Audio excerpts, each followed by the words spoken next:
Pickup চাপ দিলে গাড়ি চলে, ব্রেক দিলে থামে, ঘুরাইলে ডান বাম যায়। 3 কামেই তো ড্রাইভার। স্টিয়ারিং ধরে রাখবেন, ডানে দিলে ডানে ঘুরবে, বাই দিলে কি করবে? নিচে পা 2 জায়গা দিবেন, একটা দিলে গাড়ি চলে, আরেকটা দিলে থামে। কে না পারে ড্রাইভারি? একটুকুন ড্রাইভার সাহেব। সুতরাং একটু কোরআন হাদিস, একটু দ্বীনের কথা মিম্বর মেহরাব বললে আমি বক্তা হয়ে গেছি না, আরো বহুত কিছু আছে। তাহলে তো প্রাইমারি স্কুলে 5 পাস মাস্টার দিত। প্রাইমারি স্কুলে পড়ায় কোন ক্লাস পর্যন্ত? 5 পাস মাস্টার দিলে হয়। মাস্টার কি 5 পাস? Matric pass? মেট্রিক তো ডাবল, যে মেট্রিক পাসরা 5 পর্যন্ত পড়াবে। বলবে রাখেন 5 পর্যন্ত পড়তে হলে বিএ পাস করে আসেন। আসসালামু আলাইকুম ওয়া রাহমাতুল্লাহি ওয়া বারাকাতুহু। কেউ কোনো প্রকার ছবি তুলবেন না, ভিডিও করবেন না। ছবি তোলা, ভিডিও করা গুনাহে কবিরা। কোন পীর সাহেবের, কোন হজরত হুজুরের ওয়াজ না, ঘোষণাদাতা হজরতে মুহাম্মদুর রাসূলুল্লাহ ঘোষণা দিয়ে তিনি কবরে চলে গেছেন। এটাকে পাল্টানোর ক্ষমতা এই পৃথিবীর আর কারো নাই। যে মানবে মানবে, মানবে না মানবে না, তার ব্যক্তিগত ব্যাপার।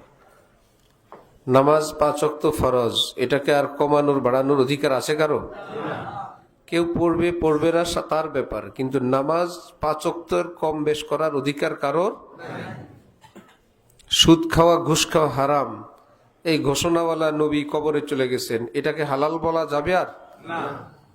হ্যাঁ, নবী যদি কোনো কিছু হারাম বলেন, তিনি যদি হালাল বলে যান, এটা তার অধিকার।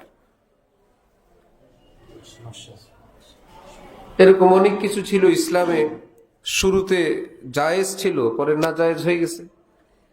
প্রথমে হালাল ছিল, হারাম হয়ে গেছে, চেঞ্জিং আসছে। নবী দুনিয়া থেকে যাওয়ার পরে আর কোনো পরিবর্তন। ধীরে ধীরে মাননেওয়ালা মানুষ কমতে থাকবে, কিয়ামত আসতে থাকবে। একান্ত প্রয়োজনে ছবি তোলা যায়, পাসপোর্ট, আইডি, পরীক্ষা, যেখানে না হলে নয়। দেশি বিদেশি, সরকারি বেসরকারি কোনো এমন আইন যেখানে তুলতেই হবে, সেখানে তোলার অনুমতি আছে। এই বলে কি বলা যাবে সারা বছর জায়েজ আছে? মরা গরুর গোশত খাওয়া হালাল না হারাম? হারাম। কিন্তু কারো কাছে কোনো খাবার নেই, এমন জায়গায়, এমন পয়েন্টে একটু মরা গরুর গোশত খাওয়া ব্যতীত আর কোনো উপায় নাই, ওই ব্যক্তির জন্য একটু খাওয়া কি আছে? জায়েজ আছে। এই যে জায়েজ হলো, এই জন্য সারা বছর জায়েজ? এটা মূলত হারাম, ঠেকায় পড়ে একটু হালাল। যেখানে ঠেকায় পড়বে ওইটুকুনি, ওইটাকে উসিলা করে সারা বছর হালাল বলা যাবে না। ছবি মূলত হারাম, যেখানে একান্ত প্রয়োজন, বিপদ, ওই জায়গায় ওটুকুন তোলা যাবে, এই ব্যতীত আর কোথাও তোলা যাবে না।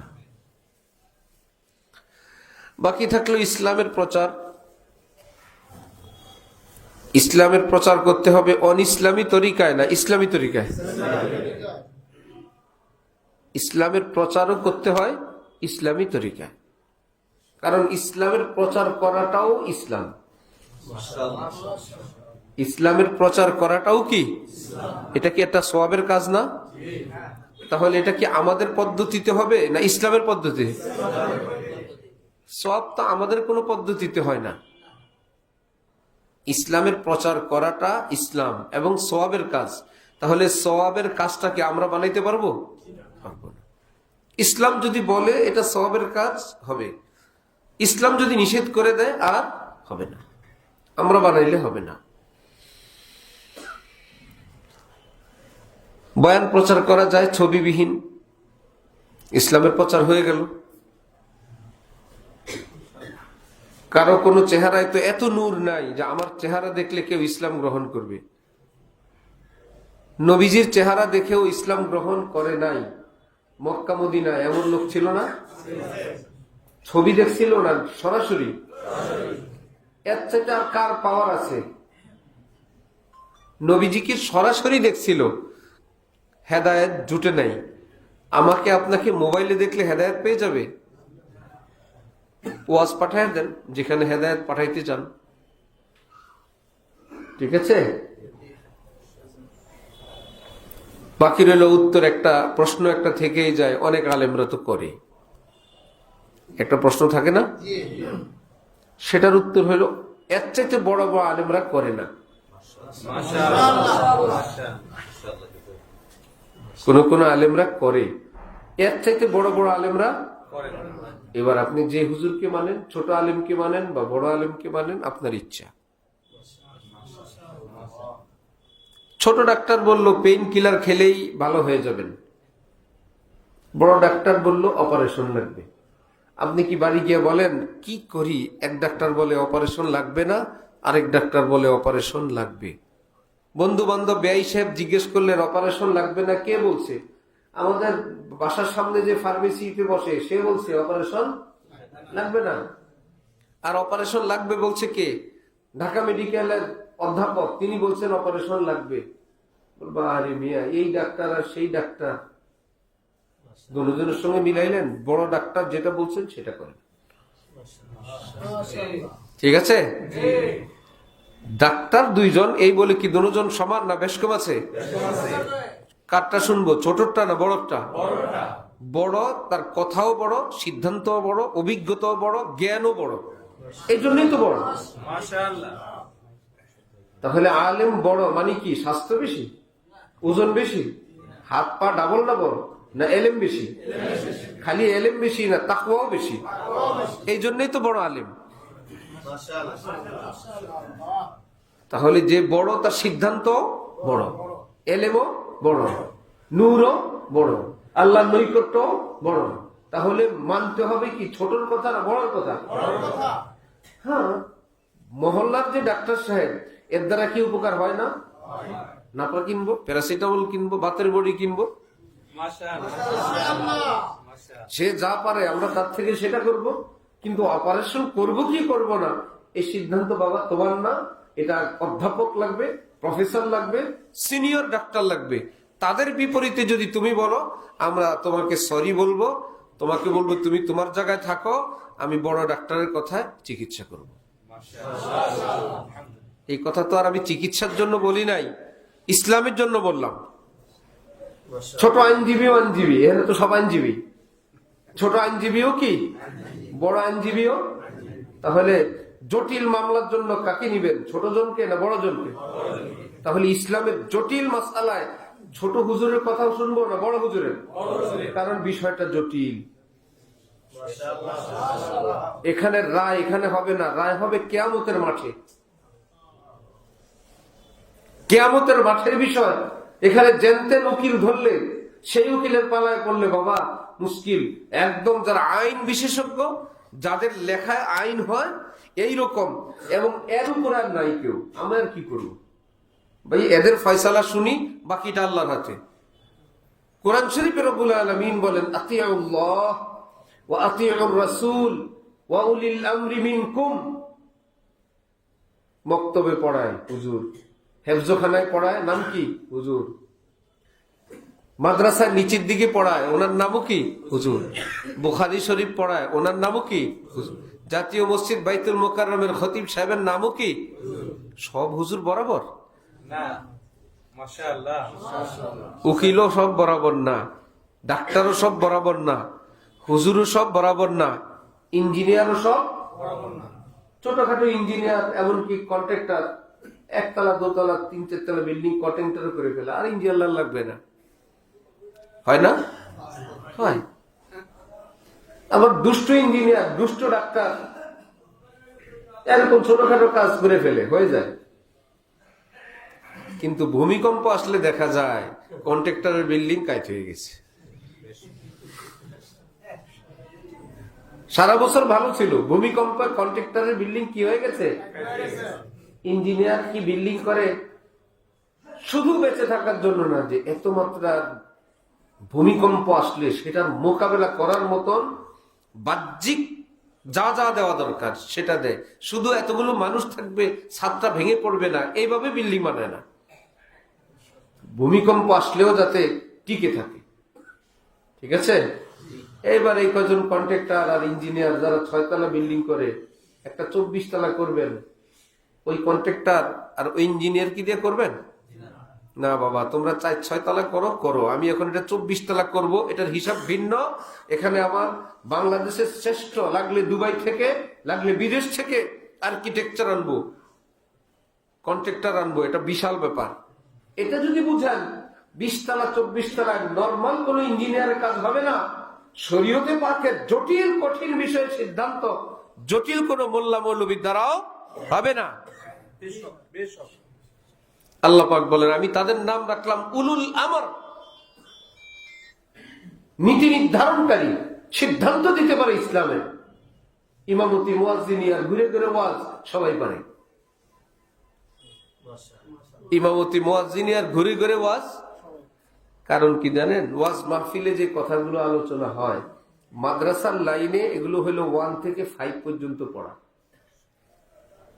ক্লাস 1 থেকে 5, এইগুলো দিয়ে ওয়াজ। এর উপরে দিলে শ্রোতা চলে যাবে, বলবে হুজুর উচ্চ কথা বলতেছেন, অথবা জরুরি আমরা চাই। 2 সাধারণ লোক এক জায়গায় বসা, এক ফার্সি পণ্ডিত এসে বলল, ইমসাল বরকশতেগারে সুমা তাকাতুরে আমতারে বারা সুদ কেনে সুদ। ফার্সিতে জিজ্ঞেস করছে, বাবারা এই বছর ক্ষেত খামারে লাগাতার বৃষ্টি কেমন হলো? ওই 2 মূর্খ মনে করছে তেলাওয়াত করছে। আসলে ফার্সিতে কথা জিজ্ঞেস করছে, বৃষ্টি কেমন হলো। এতটা মূর্খ, এরা মনে করছে কি করে, একজন আরেকজনকে বলে, বাড়ি মিয়া কোরআন তেলাওয়াত করে রহে ভাই সাহেব, হাম চলে ইধার সে। তো যখন কঠিন জটিল কোন ওয়াজ শুরু করবে, শ্রোতারা এখানে আর বসে থাকবে না, বলবে ভাই কিছুই বুঝি না, আমরা চলে যাই। এই জন্য একদম সহজ, হারুত মারুত, এজুজ মাজুজ না, তারপরে গিয়ে কি বদর, উহুদ, তায়েফ, হুদাইবিয়া, মক্কা মদিনার হিজরত, জিহাদ, আল্লাহর রাস্তায় চোখের পানি, নামাজ রোজা, এগুলা উপরের ক্লাসে না, সব 5 এর নিচে। আর আপনারা মনে করেন না হুজুররা বড় মাদ্রাসায় এই পড়ে, এই পড়তে তো আমিও পারি। যার জন্য শুনতে শুনতে শুনতে শুনতে কেউ যখন একটু দ্বীনের কথা বলতে পারে, নিজেরাই নিজে সন্দেহ করে, না জানি আমি হুজুর হয়ে গেছি, আমি তো ওয়াজ করতে পারি, হুজুরও পারে, আমিও পারি। আমাদের ড্রাইভার সাহেবের সঙ্গে বসতে বসতে বসতে বসতে আমি গাড়ি চালান শিখে গেছি। কোনদিন কারো কাছে শিখি নাই, আমি বসে বসে দেখি সারা বছর, এত বছর ভালো। একদিন আমি চালাইতেছি, ড্রাইভার বলে কি, ইন্ডিকেটর দেন। আমি বললাম এটা কি? তো সে দেখলো, আর বাবা দিতে বুঝেই না, সে নিজে হাত দিয়ে দিয়ে দিছে। আরেক জায়গায় গেছে, এখন বলে একটু ব্যাকে নেন। আমি বললাম জি না, আমি শুধু সামনেই দিতে পারি, ব্যাক বুক নেই। এবারটার নাম ড্রাইভার, যে শুধু চালাইতে জানে, ব্যাকেও নিতে পারে না। এরকম ড্রাইভার গাড়ি ফেরিতে উঠাইতে পারবে? পারবে? পুরান ঢাকা গাড়ি ঘুরে যেতে পারবে? খাল বাকুল উঠে ফেলবে না সব? তো একটু চালাইতে পারলেই, পিক আপ চাপ দিলে গাড়ি চলে, ব্রেক দিলে থামে, ঘুরাইলে ডান বাম যায়, 3 কামে তো ড্রাইভার। স্টিয়ারিং ধরে রাখবেন, ডানে দিলে ডানে ঘুরবে, বাইরে দিলে কি করবে, নিচে পা 2 জায়গা দিবেন, একটা দিলে গাড়ি চলে, আরেকটা দিলে থামে। কে না পারে ড্রাইভারি? একটুকুন ড্রাইভার সাহেব। সুতরাং একটু কোরআন হাদিস, একটু দ্বীনের কথা মিম্বর মেহরাব বললে আমি বক্তা হয়ে গেছি না, আরো বহুত কিছু আছে। তাহলে তো 5 আর প্রাইমারি স্কুলে 5 পাস মাস্টার দিত। প্রাইমারি স্কুলে পড়ায় কোন ক্লাস পর্যন্ত? 5। তো 5 পাস মাস্টার দিলে হয়। মাস্টার কি 5 পাস? Matric pass?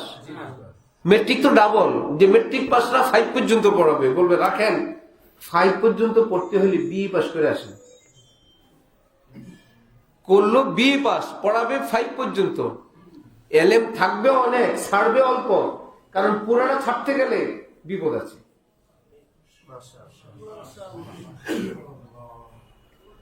আমাদের অবস্থা, মুসলমান একটু কথা বলতে পারলে, মানুষ জমাইতে পারলে, হই হুল্লোড় করতে পারলে, কোন হুজুর কেবলা সুর শিখতে পারলে, আর কিছু আইডিয়ার কথা, নলেজের কথা, আর কিছু হইল কারগুজারি। কারগুজারি এমন ভাবে বলে মনে হচ্ছে বুখারী শরীফের তেলাওয়াত। মনে হয় এটা একটা ওয়াজ। ওই আধা ঘন্টা কানগুজারি বলছে, অমুক জায়গায় গেলাম, নামাজি নাই, কালেমা পারে না, নামাজের ফরজ জিজ্ঞেস করলাম, এই বলে, তারপরে এই হয়েছে। এটাও মনে হয় একটা ওয়াজ।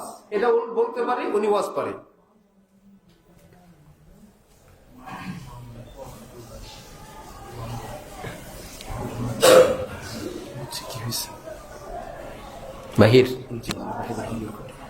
বাহিরেটা না থাকলে কি হয়? ব্যস্ত মানুষ, তাহলে ডিস্টার্ব করার দরকার কি?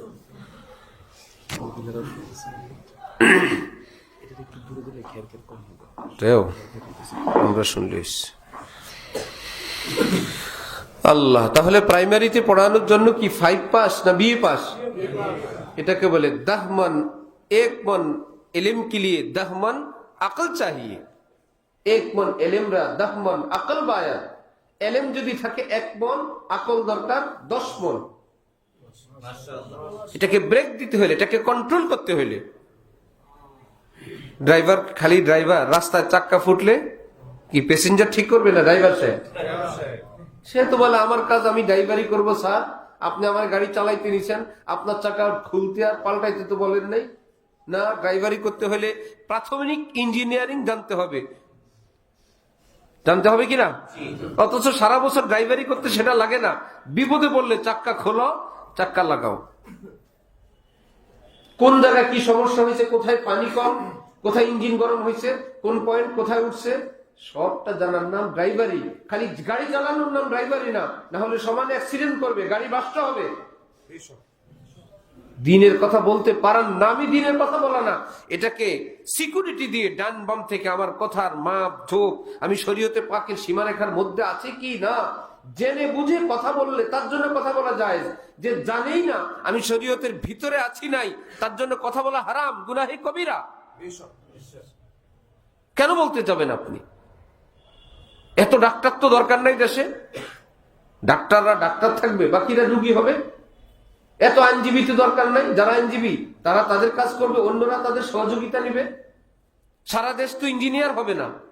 ইঞ্জিনিয়ার হবে সবাই। ঢাকা শহরের মানুষ বাড়ি করছে নিজে নিজে ইঞ্জিনিয়ার হয়ে না, ইঞ্জিনিয়ার থেকে সার্ভিস নিছে। কিন্তু মুসলমানরা মনে করে সবাই হুজুর হইতে হবে, সবাই বক্তা হইতে হবে, সবাই বয়ান করতে হবে। এক একজন দাঁড় করায় দেয় দুনিয়ার আজগবি গুজগবি কথা, আর সাথীরা মুসকে মুসকে হাসে। বুঝে না তো বলুক। আরে ভাই, সে তো বললো, যারা শুনে চলে গেল তারা তো মনে করছে ইসলাম শুনে আসছি। উপস্থিত লোকদেরকে তো বলা হলো না, ভাই উনি কি কিন্তু ট্রেনিং এ আছে, বয়ানে কিছু ভুল হয়েছে, আপনারা এগুলো মনে কিছু নিয়েন না। এই 3টা কথা 4টা কথা ভুল হয়েছে, এগুলা কিন্তু আমাদের তালিম না, এটা উনি নতুন মানুষ, এটাকে আর পরে বলা হয়? তাহলে মসজিদের গেটে ধরে ধরে তো সবাইকে বসাইলাম, মসজিদে ইমানে কিনের কথা হবে, আর দাঁড় করায় দিলাম এমন একজন মানুষকে যে শরীয়তের সীমা রেখা জানে না। কথা বলতে গিয়ে তার কিছু ভুল বিচ্যুতি হইলো, পুরান সাথীরা আমরাও জানি, কিন্তু যে একদম নতুন মহল্লার এলাকার বাসী, তাকে যে বয়ান শুনে দিনের কথা বলে তাকে ছেড়ে দিলাম, সে তো মাশাআল্লাহ দিন মনে করে বাড়িতে চলে গেল। তো দিন গেল না বদ্দিন গেল? সে আরেক মেম্বারে দাঁড়ায় বলবে আলহামদুলিল্লাহ আমি এই বয়ান শুনছি, আরেক জায়গায় চালায় দিল। আল ইসনাদু মিনাদ-দ্বীন লাউলা আল-ইসনাদ লাকালা মান শাআ মা শাআ। ইসলাম সূত্র সহকারে কথা বলতে হবে। এটা কোন কিতাবে আছে? কোন বিশ্বসেরা মনীষী এই কথাটা বলছেন? কোন হযরত বলছেন? দলিল রেফারেন্স সহ পারলে বলবেন, তাহলে বলবেন না। যিনি পারেন তিনি বলবেন, বাকিরা শুনবে কথা। গাড়ি একজন চালাবে, বাকিরা প্যাসেঞ্জার হবে। ড্রাইভার যেই শহরে, প্যাসেঞ্জারও সেই শহরে। সমস্যা কি? না ভাই আমি কিছুক্ষণ চালাইলাম, এবার আপনি কিছুক্ষণ চালান, হুজুর আপনি কিছুক্ষণ চালান, স্যার আপনি কিছুক্ষণ চালান। এটা কোনো সিস্টেম? যিনি চালাইতে জানেন তিনি চালাবেন। যার চালানোর শখ হয় ট্রেনিং দেন, ট্রেনিং দিয়ে শিখেন, শিখে যখন পাকাপোক্ত হবেন দিবেন। না, গাড়িতে যতজন আছে মশওয়ারা করে করে করে করে আজকে আপনি ড্রাইভার, কালকে আপনি ড্রাইভার, কালকে আপনি ড্রাইভার, কালকে আপনি ড্রাইভার। দুনিয়ার গাড়ি অ্যাক্সিডেন্ট হলে দেখা যায়, ইমানের গাড়ি অ্যাক্সিডেন্ট হলে দেখা যায় না। এটা দেখবেন আলেমে দ্বীন। পৃথিবীর গাড়ি অ্যাক্সিডেন্ট হলে হাজার মানুষ উঠাইতে আসে, দিনের গাড়ি অ্যাক্সিডেন্ট হলে উঠানোর লোক নাই। এরপরে আলিম দিন যদি উঠাইতে আসে আর আমি আপনি বললাম হ্যাঁ আমি এত বছর গাড়ি চালাই, আমারটা হয় না তোমারটা হয়, তাহলে তো কাজই হয়েছে। রুগী এটা যদি না জানে, ডায়াবেটিসের রোগী সে যদি নাই জানে আমার ডায়াবেটিস, মুসিবত না? কেউ তাকে চিকিৎসা করতে আসলো, সেটাও মানে না, বরং মিষ্টি ইচ্ছা মতো খায়। এক ছেলে এসে বললো বাবা মিষ্টি খায়েন না, সেই ছেলেটা কি বাবার দুশ্মন? বলেন তো, সেই ছেলেটা কি বাবার দুশ্মন না হিতাকাঙ্ক্ষী? কিন্তু বলে খায়েন না। আরেকজনের মূর্খ ছেলে বলে খান বাবা, হায়াত মত আল্লাহর হাতে, আল্লাহ ভরসা খান।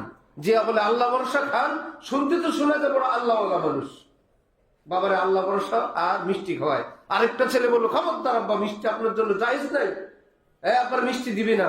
ওই ছেলেটা ওই মিষ্টি হওয়ার চেয়ে বাবার বেশি হিতাকাঙ্ক্ষী,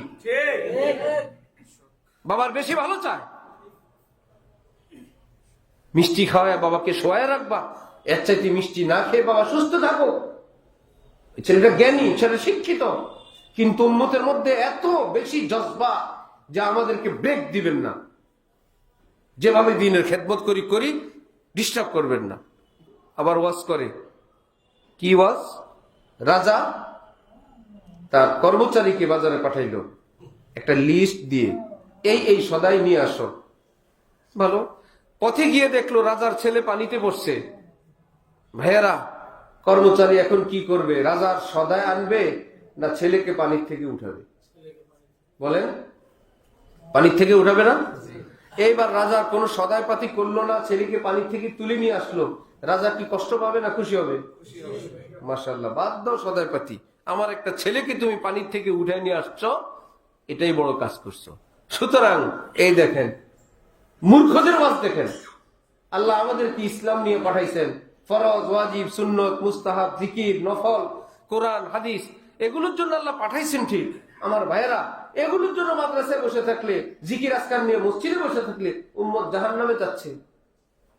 আমরা যদি আল্লাহর এই লিস্টটি বাদ দিয়ে যদি একটা মানুষকে কালেমা দিতে পারি, একটা মানুষকে যদি মসজিদে আনতে পারি, ওই রাজার মতন, রাজা যেরকম অসন্তুষ্ট হয় নাই তার হুকুম না মানার কারণে, সদাই না মানার কারণে, আমরাও যদি এইরকম আল্লাহর বান্দাদেরকে মসজিদে আনতে পারি, কালেমা সবক দিতে পারি, আল্লাহ আমাদের কি কিছু বলবেন না? নাউজুবিল্লাহ। কেন নাউজুবিল্লাহ? বাদশাহ যখন বাজারে সদাইয়ের জন্য পাঠাইলেন, বাদশাহ কি জানেন আমার ছেলে একটু পরে পানিতে পড়বে? জানে কিনা? জানেই না।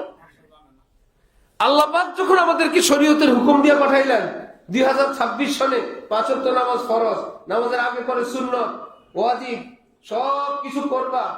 এই সময় কিছু লোক বেনামাজি থাকবে, কিছু কাফের থাকবে, এই কথা আল্লাহ পাক আগে জানতেন কিনা? জানতেন। এত সত্ত্বেও বললেন সুন্নত পড়তে হবে। আমরা যখন সুন্নত পড়ি, মহল্লায় কিছু মানুষ নাই তারা নামাজ পড়ে নাই, তাহলে সুন্নত বাদ দিয়ে নিয়ে আসেন। আরে মেয়ে তুমি সুন্নত পড়ো, কতজন ফরজ পড়ে নাই, এই সময় একটা মানুষের মসজিদে দাওয়াত দিয়ে আনো, জায়েজ নাই। এত বড় পণ্ডিত আপনাকে দায়িত্ব দেয় নাই, আপনি আমার ফরজ পড়েন, সুন্নত পড়েন, দোয়া মুনাজাত করেন, চোখের পানি ফেলেন, নিজেকে জাহান্নাম থেকে বাঁচানোর পর যদি পারেন দাওয়াত দিবেন, নাইলে সে জাহান্নামে গেলে আপনি দায়ী না। ইসলামের বিধান। আমি কি নবী এই যুগে? নবীর যুগে মানুষ জাহান্নামে যায় নাই? নবীর যুগের সব মানুষ কি জান্নাতি? আচ্ছা, নবী কি 24 ঘন্টায় দাওয়াত দিতেন? নবীজির ঘর সংসার ছিল না? নাতিপতি ছিল না? বউ বাচ্চা ছিল না? হাসি আনন্দ ছিল না? তাহলে ওই হাসি আনন্দ উম্মত, নবীর যুগের মানুষ জাহান্নামে যায়, নবী বসে হাসি আনন্দ করেন, উত্তর দেন।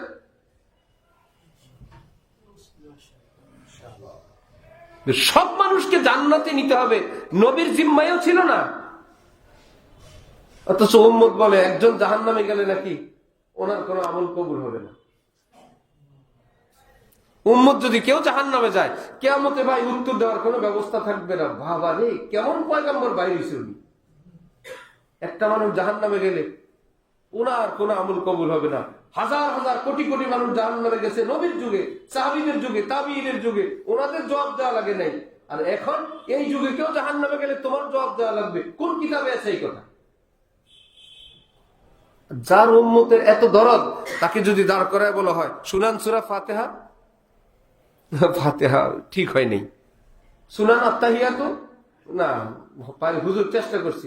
শুনান দোয়ায়ে কুনুত, শুনান নামাজ ভঙ্গের কারণ, শুনান সহু সেজদা, নামাজে কি কি কারণে সহু সেজদা দিতে হয় শুনান। আমি এগুলো জানি না। উম্মত জাহান্নামে গেলে ওনার জবাব দেওয়া লাগবে, উনি কি জান্নাতের পথে আছে? উনি নিজে কি জান্নাতের পথে? পাঞ্জাবি আর পায়জামা, টুপি আর দাড়ি, আইটেম তো চারখান হইল।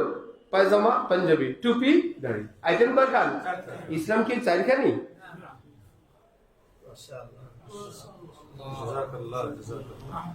কোন এলাকার লোক উজুবিহীন নামাজ পড়ে হবে?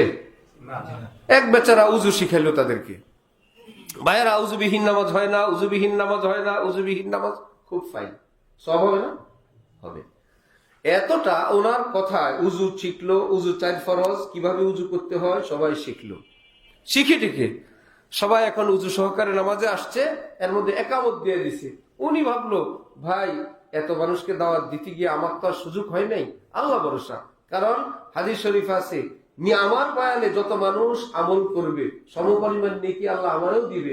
এত মানুষ যে আমার ওয়াজে উজু করলো, একটা উজু কি আমার ভাগে আসে না? উনি বিনা উজুতে আল্লাহু আকবার। হবে নামাজ?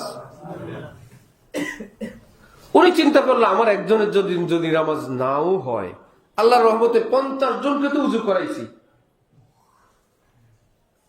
যে 50 জনের নামাজ হইতো না আজকে তাদের নামাজটা হচ্ছে। 50 জনকে হওয়াইতে গিয়া বাদ গেছে কয়জনের? একজনের। আল্লাহ ভরসা। আল্লাহ বলে, আল্লাহ ভরসা মানে আমি তোরে এই ভরসা করতে বলি নাই। একজনের উজু করতে গিয়ে যদি 50 জন বিনা উজুতে নামাজে পড়ে, তোমার কোনো ক্ষতি নাই, তোমার দায়িত্ব নাই, তোমার ফার্স্ট কাজ তোমার উজু নিশ্চিত করা। তারপরে যতজনকে পারো উজুর দাওয়াত দাও। নিজের উজু পরে না আগে? ওই 50 জনের উজু দিয়ে কি নিজের নামাজ হবে? নিজের গুনাহ থেকে মুক্তি পাবে? আল্লাহরে বলে বুঝাইতে পারবে?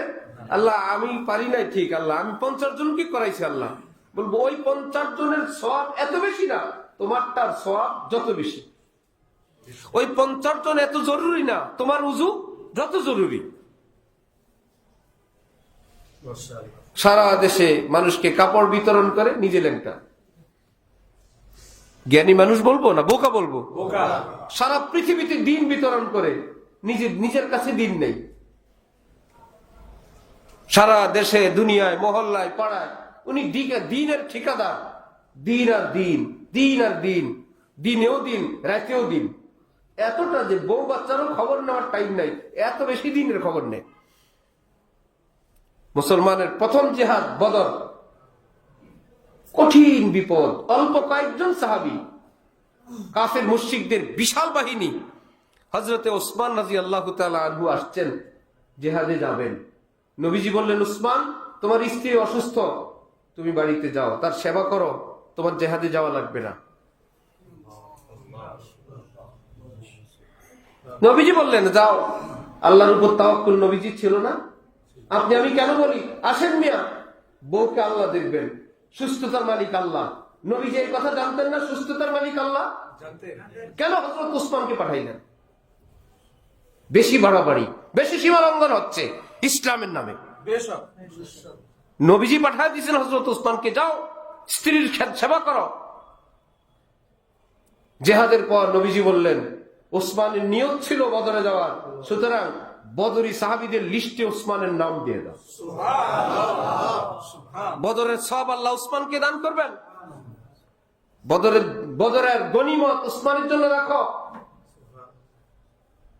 আমার আপনার তাওয়াক্কুল এত বেশি হয়ে গেল, স্ত্রী আল্লাহ দেখবে, বাচ্চা আল্লাহ দেখবে, সন্তান সম্ভাবা স্ত্রী তাকেও আল্লাহ দেখবে। এরকম জটিল মুহূর্তে স্বামীর সঙ্গ এবং স্বামীর সেবা এই পৃথিবীতে অদ্বিতীয়, এটা কেউ পারবে না। স্বামীর একটু মুখ দেখা, স্বামীর সঙ্গে কোনো কথা বলা, সেই ব্যক্তিকে নিয়ে যাওয়া হয় ইসলামের খেদমতের জন্য। স্ত্রীর কাছে থাকা হাজারো খেদমতের চেয়ে বড় খেদমত। কারণ একটাই, হক্কানি আলেম ওলামাদের থেকে দূরে থাকার আযাব, শাস্তি। এটা এক বেচারি মুমূর্ষ কাশপুরে হসপিটাল থেকে বলা হয়েছে আসেন, আপনার স্ত্রী বাঁচবে না। বললো আমি আসলে কি আমি বাঁচাইতে পারবো? শুনতে শোনা যায় কত বড় আল্লাহ বলার কথা। আপনাকে একটা নজর দেখতে চায় না, আমি দোয়া করতেছি, সুস্থতার মালিক আল্লাহ। সুস্থতার মালিক আল্লাহ হলে হসপিটাল বন্ধ করে দাও, ডাক্তারের চেম্বার তালা দিয়ে দাও।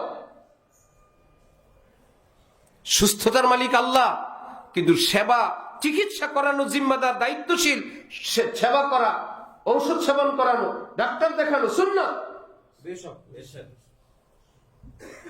সুস্থতার মালিক আল্লাহ, রিজিকের মালিক আল্লাহ না? দোকান বন্ধ করে ঘরে থাকো দেখি, আল্লাহ ঘরে রিজিক পাঠিয়ে দিবেন, দোকান খুলতে হবে না। অথচ আমরা কি বলি, রিজিকের মালিক দোকান না আল্লাহ। দোকানে যাও কেন? হেফাজতের মালিক আল্লাহ, তালাও মারে আবার টেনে টেনে দেখে,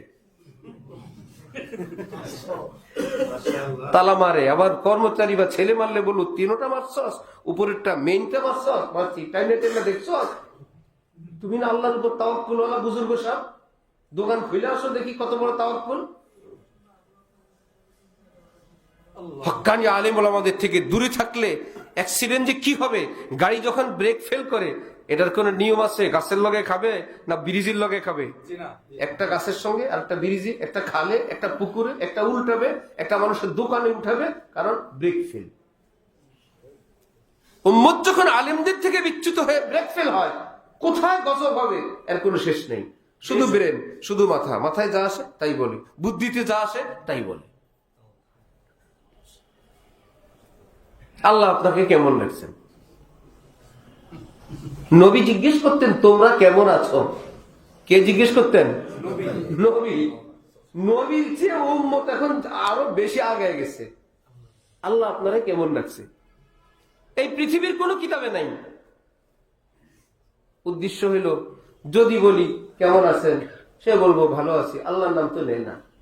এই জন্য তার মুখে আল্লাহ কথাটা উঠে দেওয়ার নিয়তে একটু স্মরণ করে দেওয়া, আল্লাহ কেমন রাখছে, তখন সে বলবে আল্লাহ ভালো রাখছে। সব মানুষ কি ভালোই থাকে? সব মানুষ সবসময় ভালো থাকে না কষ্টেও থাকে? যে ভালো আছে সে তো বললো আল্লাহ ভালো রাখছে, যে বিপদে আছে কষ্টে আছে সে কি বলবে? শিখা সে যদি বলে আল্লাহ কষ্টে রাখছে, তাহলে কি ইমান বাড়বে না কমবে? আর যদি জটিল কথা বলে ইমান শেষ হয়ে যাবে। এই বিপদের সম্মুখীন কেন করলেন তাকে? আপনি তাকে স্বাধীন দেন, কেমন আছেন। সে যদি বলে ভালো আছি, কিচ্ছু হবে না ইমানের। সে যদি বলে অনেক বড় বিপদে আছি, কোনো অসুবিধা নেই। সে যদি বলো ভয়ঙ্কর বিপদে আছি, কোনো অসুবিধা নেই। ইসলাম এই জন্যই তো শিখাইছেন, তুমি জিজ্ঞেস করো কেমন আছেন। সে যদি সুখে থাকে বলবে আলহামদুলিল্লাহ, কষ্টে থাকলে দুঃখে থাকলে বলবে আলহামদুলিল্লাহ আলা কুল্লি হাল। কষ্টে থাকলে দুঃখে থাকলে জবাব কি হবে? আলহামদুলিল্লাহ আলা কুল্লি হাল। তখন প্রশ্নকারীকে বুঝতে হবে বিপদে আছে। আলহামদুলিল্লাহ বলে নাই, কি বলছে? আলহামদুলিল্লাহ আলা সর্বাবস্থায় আল্লাহ শুকুর। আরো বিপদ তো হইতে পারত, আরো বিপদ তো হইতে পারতো ভাই, যেভাবে আছে আল্লাহ শুকুর। আরো মুসিবত হইতে পারতো, আমি কয় টাকার লোকসান, মানুষ তো আরো লোকসান, আমার তো টাকার লোকসান, কারো তো জীবন শেষ, আমার তো একটু এটা হারানো গেছে, কারো তো আগুনে পড়ে যায়। আলহামদুলিল্লাহ আলা, আল্লাহ যে হালে রাখেন ভালো ভাই। তো বুঝা গেল আল্লাহর উপর, তার আল্লাহর উপর খুশিও আছে, নিজে কষ্টে আছে, এই কথাটাও বুঝাই দিল। এটা সুন্নত। আল্লাহ কেমন রাখছেন এটা সুন্নত না। নবীজি তার স্ত্রীদেরকে বললেন কাইফা হালুকুম ইয়া আহলাল বাইত। নবীজি জিজ্ঞেস করতেছেন নিজের ফ্যামিলিকে, কাইফা হালুকুম ইয়া আহলাল বাইত, ঘরের মানুষরা তোমরা কেমন আছো। তাহলে আমি আপনি কে আবার নতুন করে শরীয়ত বাইর করতে হবে? আল্লাহ কেমন রাখছেন পাল্টা জিজ্ঞেস করেন আল্লাহর ব্যাপারে কি আপনার সন্দেহ? আল্লাহ কেমন রাখছেন, ভালো না খারাপ? নিশ্চয়ই আপনার মনে সন্দেহ আছে। আল্লাহ ভালো রাখতে পারে, খারাপও রাখতে পারে। আল্লাহ তো খারাপ রাখেন না। যাকে যে হালে রাখেন এটা আল্লাহর পক্ষ থেকে খারাপ না ভালো? এটাই ভালো। আপনি বলেন আল্লাহ কেমন রাখছে, তার মানে আপনি আল্লাহর ব্যাপারে আকীদা ঠিক নেই, ইসলামের নামে নিজের ইসলাম শেষ। আম্মি জান হযরত আয়েশা রাদিয়াল্লাহু তাআলা আনহা হযরত বেলাল কি জিজ্ঞেস করলেন, কাইফা তাজিদুকা ইয়া বেলাল, এ বেলাল, শরীর কেমন লাগে, কেমন আছো? আবু বকর সিদ্দিক রাদিয়াল্লাহু তাআলা আনহুকে জিজ্ঞেস করতেছেন, কাইফা তাজিদুকা ইয়া আবাতি, আব্বা শরীরটা কেমন, আপনি ভালো আছেন? নবী বলেন, তোমরা কেমন আছো? আয়েশা সিদ্দিকা বলেন, তোমরা কেমন আছো, আপনি কেমন আছেন? আপনি আমি এত বড় বুজুর্গ যে আমরা আর এখন আর এগুলো দুনিয়াওয়ালাদের মতো বলি না, আমরা আরো স্পেশালটা বলি। এক লোক তার ছেলেকে নতুন স্যান্ডেল কিনে দিছে, দিয়ে বলছে এক সিঁড়ি বাদ দিয়ে দিয়ে উঠবা। কেন? প্রত্যেক সিঁড়িতে ঘষা খাইলে স্যান্ডেল ক্ষয় হয় না? ছেলেকে বলছে এত সিঁড়িতে ঘষা দিবা না, এক গেপ বাদ দিয়ে দিয়ে উঠবা। ছেলে বাবার এই কথা শুনে 2 গেপ বাদ দিয়ে উঠে। না না, পড়ে নাই, 2 গেপ বাদ দিয়ে উঠে, পোলাপাইন পারে। তাহলে বাবার যে উদ্দেশ্য ছিল সেটা আরো বেশি সফল না? সন্ধ্যাবেলায় শোনা গেল ওই ঘরে মায়ের আওয়াজ, ওই ছেলেরে দিছে মায়ের। পাশের ঘরের লোকজন এসে জিজ্ঞেস করলো, মারেন কেন? বললো, নতুন স্যান্ডেল কিনে দিছি, যাতে স্যান্ডেল ক্ষয় বেশি না হয়, তাকে বলছিলাম এক গেপ বাদ দিয়ে দিয়ে উঠবা, সে 2 গেপ বাদ দিয়ে উঠছে। তাহলে তো আরো ভালো, তাকে আদর করা দরকার, মারবেন কেন? আদর করব? ও স্যান্ডেল বাঁচাই দিকে 800 টাকার প্যান্ট ছিঁড়ে ফেলেছে।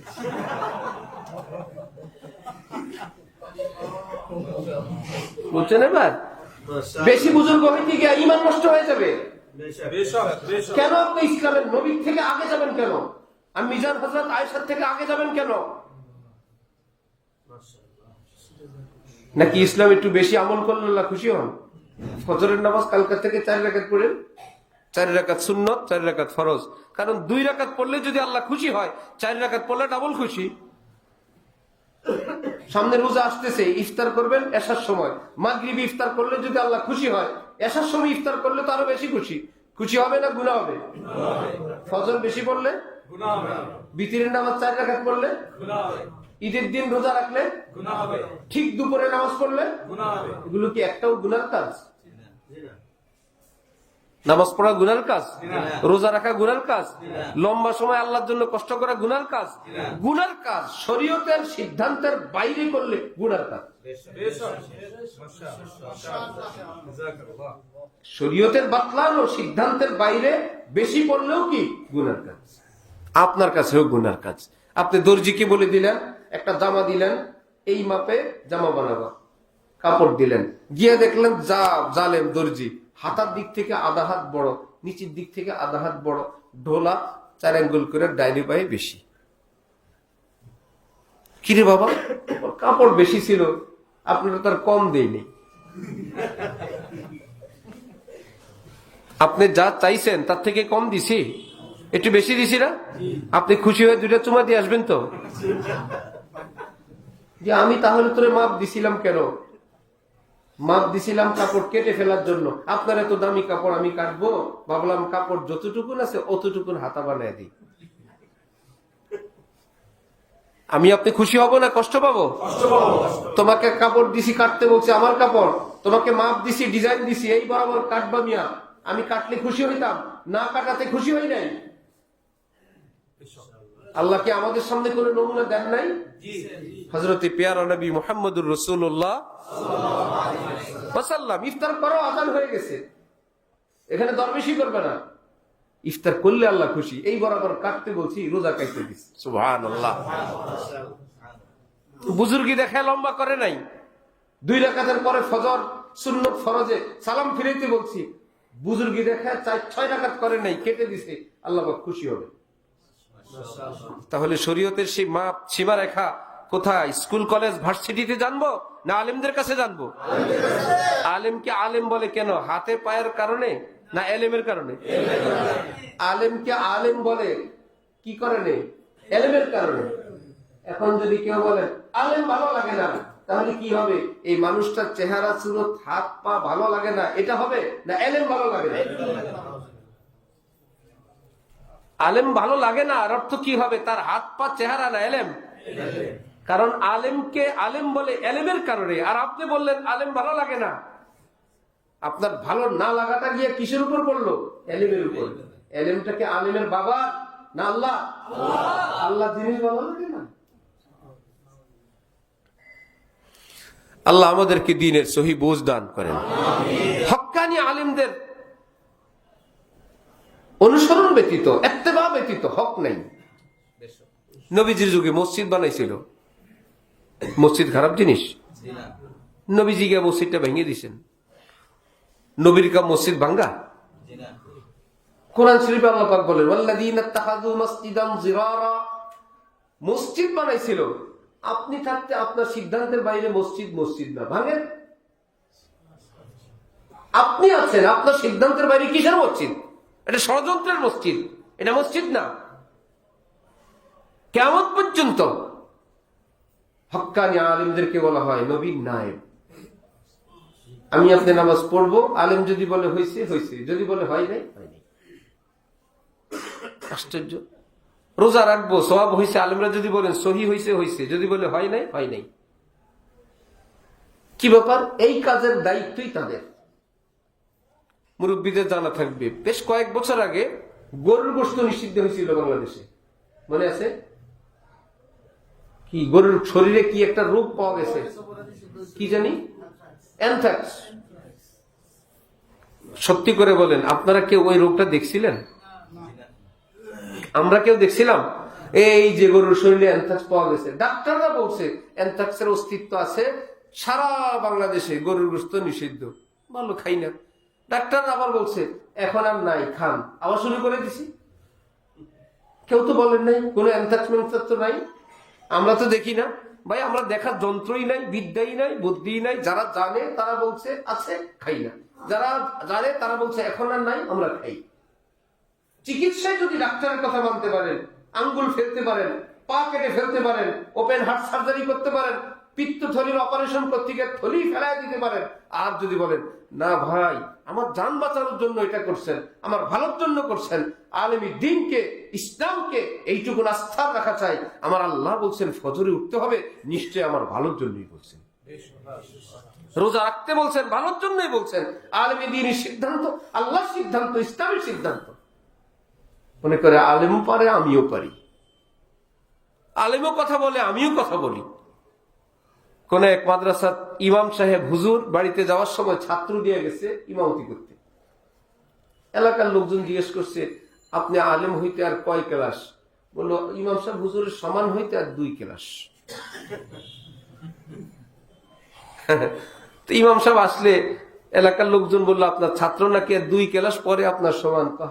আমিও দাওরা হাদিস পর্যন্ত পড়ছি, ওর দাওরা পড়তে আর 2 বছর বাকি আছে। সবকি গিয়া ছাত্রদেরকে বললো তোমাদের অমুক সাথী আমার সমান হইতে আর 2 বছর বাকি আছে। 2 বছর পরে ওস্তাদের সমান হয়ে যাবে? ক্লাস বললে হবে না। ওস্তাদের অভিজ্ঞতা, ওস্তাদের এলেম, ওস্তাদের পাণ্ডিত্য, এটা ছাত্রের জন্য অর্জন করা সবার কাজ না। ক্লাসে ক্লাসে গুনলে হবে না। আল্লাহ আমাদেরকে দ্বীনের সহি বুঝ দান করেন। আল্লাহ আল্লাহ। এক কথায় তো আমরা বয়ান শেষ হয়ে গেছে। ছোট্ট ছোট্ট কয়েকটা ওজিফা দেই, কয়েকটা আমল করি, বয়ান শেষ করি।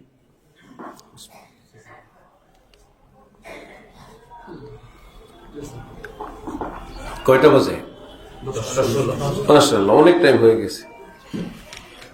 আল্লাহু আকবার।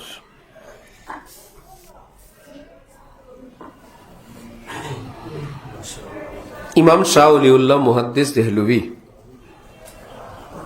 পৃথিবী বিখ্যাত এক ওলি, এক আলেম। তিনি বলেন যেখানে নবীজির হাদিস পড়ানো হয়, আমি আমার চর্ম চোখে সরাসরি দেখি নবীজির রওজা শরীফ থেকে নূরের কতগুলো তার ওই ছাত্র শিক্ষকের বুকের সঙ্গে ফিট হয়ে নবীজির রওজা থেকে নূর সাপ্লাই হচ্ছে।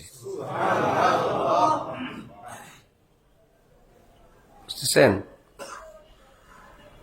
ইমাম শাহ ওলিউল্লাহ মুহাদ্দিস দেহলভী দিল্লির মসজিদে জুমা পড়ান।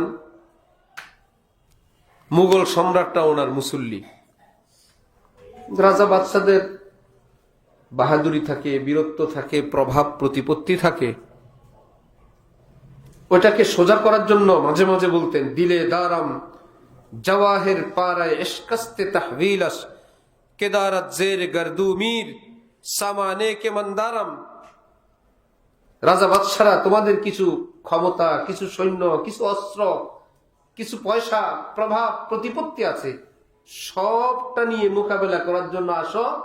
শাউলিউল্লাহ দেহলুবিতে বুকের মধ্যে যা আছে সেটা, আমি প্রস্তুত মোকাবেলা করার জন্য, তোমরা রেডি হও। বাদশারা মাথা নিচু করতেন। যা আলেমে দিন আল্লাহ বলার বুকে আল্লাহ পাক যে এলমে দিনের দৌলত দান করেন, আল্লাহর সঙ্গে গভীর সম্পর্ক দান করেন, এর মোকাবেলা আমরা কি দিয়ে করব? এটা তো অস্ত্র আর গুলির মোকাবেলা না। এক বাদশার ছেলে কোন আলেমের কাছে পড়ে, কোন কারণে বাদশা ক্ষিপ্ত হয়ে পুলিশ পাঠাবে আলেমকে ধরার জন্য। ছেলে গিয়ে ওস্তাদের কাছে বলল, আমার বাবা আপনাকে ধরার জন্য বাহিনী পাঠাইতেছে, আপনি সাবধান হন। ওই আল্লাহওয়ালা বললেন, তোর বাবা আমাকে পাঠানোর জন্য পুলিশ পাঠাবে? হ্যাঁ। এই খাদেম কোথায়? হুজুর পানি আনো তো, আমিও আজকে বাহিনী পাঠাবো, দেখি আজকে কার বাহিনী পান। এই হুজুর পানি নিয়ে আসো। উস্তাদজির হুমকি ধামকি দেখে ছাত্র উল্টা দৌড় তার বাবার কাছে, বাবা আমি তোমার গোপন কথা উস্তাদজিকে বললে উস্তাদজি বলল কি, এই হুজুর পানি নিয়ে আসো, আজকে আমিও বাহিনী ডাকবো, তোর বাপেরও বাহিনী, আমারও আসমানি বাহিনী আছে, দেখবো আজকে কার বাহিনী পারে। বাদশা থরথর করে কাঁপতেছিল। আল্লাহ রে, কোন আল্লাহ ওয়ালা আলেম যদি উজু করে বাহিনী ডাকে, এটা তো পৃথিবীর কোন বাহিনী না, আসমানি বাহিনী, সেটার মোকাবেলা করা কারোর জন্য সম্ভব না। আলেমী দ্বীনের কাছে সেই বাতিনি দৌলত, সেই কোরআন, যেই কোরআনের একটা শব্দ নাজিল হওয়ার সময় আসমানের মধ্যে চির চির চির চির আওয়াজ শুরু হয়ে যেত, আসমানটা যেন এখনই ভেঙে পড়বে। একটা শব্দ। এক সাহাবীর রানের উপর নবীজি মাথা মোবারক দিয়ে আরাম করতেছিলেন, ঘুম, হঠাৎ মাথা মোবারক এত ভারী যেন রান ভেঙে টুকরা টুকরা হয়ে যাবে। কিছুক্ষণ পর আবার মাথা ওজন হালকা স্বাভাবিক। উঠলে জিজ্ঞেস করলেন নবীজিকে, মধ্যখানে এরকম ঘটনা ঘটলো ইয়া রাসূলুল্লাহ? নবীজি বললেন, ওই সময় কোরআন শরীফের একটা ছোট্ট শব্দ নাযিল হয়েছে। নবীজি ঘোড়ার উপর, উটের উপর থাকতে যখন ওহী নাজিল হইতো, আরব দেশের এই পাথরের দেশে উট ঘোড়ার পা পাথরের ভিতর ঢুকে যেত, এত ভারী ওহী। নবীজির কপাল মোবারকে ঘাম চলে আসতো। সে এলমি ওহী আলেমী দ্বীনের কাছে। কার সঙ্গে কার তুলনা, কিসের সঙ্গে কি? হ্যাঁ, আলেমের ভুল থাকতে পারে, সব আলেম ফেরেশতা না, একদম খাঁটি না, কিন্তু কোরআন তো আছে ভিতরে, হাদিস তো আছে ভিতরে। আমার শায়েখ আরিফ বিল্লাহ হযরত মাওলানা শাহ আব্দুল মতিন বিন হুসাইন সাহেব দামাত বারাকাতুহুম বলেন, কোন আম গাছ জীবন ভর আম দিল, এক মৌসুমে যদি আম না দেয়, গৃহস্থ কি কেটে ফেলে যে এই বছর খারাপ হয়ে গেছো? ভাই আজীবন আম দিছে, আবার আগামীতে আম দিবে ইনশাল্লাহ। সূর্য আজীবন আলো দেয়, মেঘ যদি তার আলো ঢেকে দেয়, আমরা কি সূর্যের বদনাম করি? না, সূর্য ঠিকই আলো দেয়, মেঘ এসে তার আলোটা ঢেকে দিছে, মেঘ গেলে আবার আলো আসবে।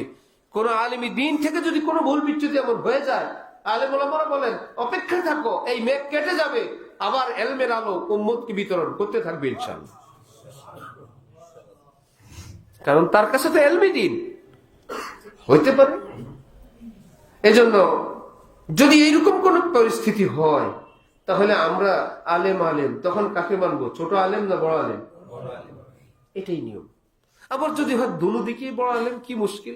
না, সমান হবে না, সিনিয়র হবেই, সংখ্যায় কম বেশ হবেই।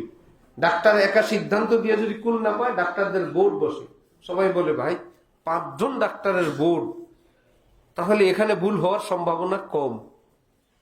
একজন ডাক্তার বলছে একটা কথা, অথবা 2-4 জন, আর 10 জন 20 জনের একটা শ্রেষ্ঠ বোর্ড বসে একটা সিদ্ধান্ত, এখানে ভুল হওয়ার সম্ভাবনা কম।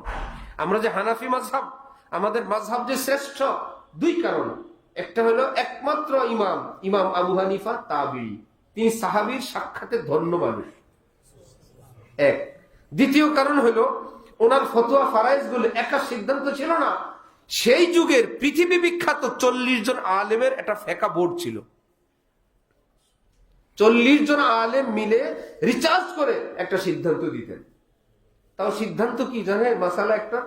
মাসআলা একটা যখন বলতেন 30 পারা কোরআন পুরাটা পড়তেন,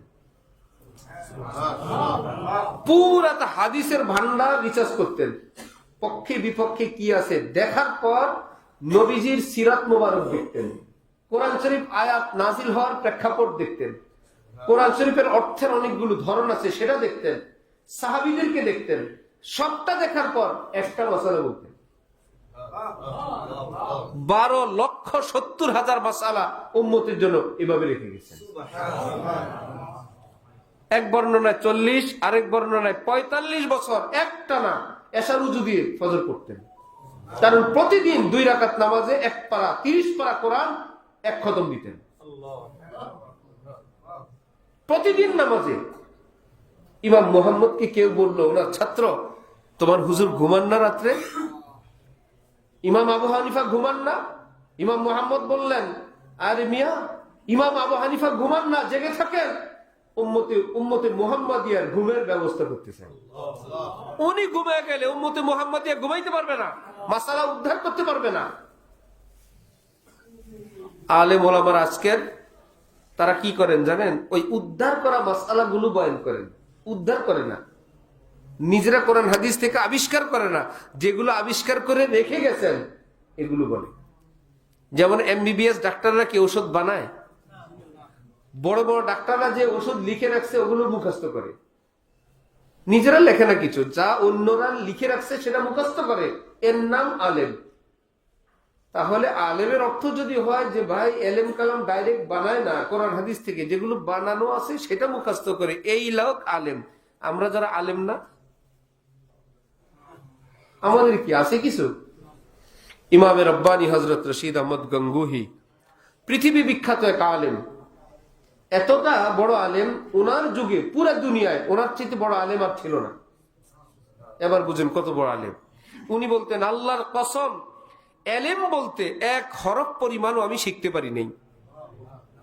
কারণ এলেমের জগৎ এত বিশাল, এত সুবিস্তীর্ণ, সেখান থেকে আমি যা অর্জন করলাম 1 হরফ পরিমাণ না। আল্লাহর কসম করে বললাম, আমারটা 1 হরফ না। অথচ তিনি পৃথিবীর সেরা আলেম। আর আমরা একে অপরকে বলি, আপনার বয়ানে তো আপনি তো আলেম হয়ে গেছেন, আপনি মাশাআল্লাহ আলেম হয়ে গেছেন, তাই নাকি? হ্যাঁ মাশাআল্লাহ, দেখতেও আলেম, কথায়ও আলেম। এবার নিজে নিজে সন্দেহ করে, আমি মনে হয় আলেম হয়ে গেছি। আবার আরেক হুজুরকে জিজ্ঞাসা করলে, নাম কি? আমার নাম মাওলানা মোহাম্মদ উমর। আপনি কি? আমি মুফতি মোহাম্মদ উমর। আপনি কি? আমি শাইখুল হাদিস হযরত উমর। বোঝা গেল একজন আলেম হয়নি। যে ঘুমায় থাকে সে বলে আমি ঘুমে? যদি বলে কি প্রমাণ? ঘুমন্ত না জাগ্রত? যদি ভালো করে বলে, বিশ্বাস হয় না আপনাদের? আল্লাহর কসম আমি ঘুমে আছি, বুঝতে হবে সুনিশ্চিত আপনি ঘুমায় নাই, আপনি জাগ না। যে আলেম হয়ে যায় আর বলেন আমি আলেম,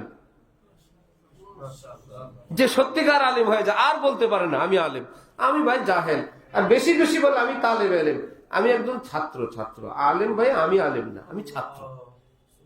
আলেম এরকম হয়, আমার মতো লোক আলেম হয়, আমি তালেব এলেম, আমি ছাত্র।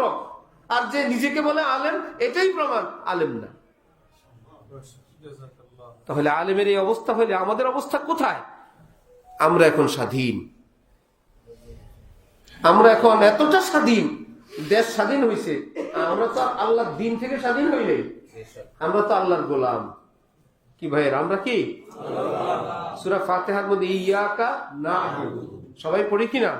আল্লাহকে প্রতি রাকাতে বলি, আল্লাহ আমরা আপনার গোলাম লাগি, আপনারই গোলামি করি। আবার পরের রাকাতে আমরা আপনার গোলাম লাগি, আপনারই গোলামি করি।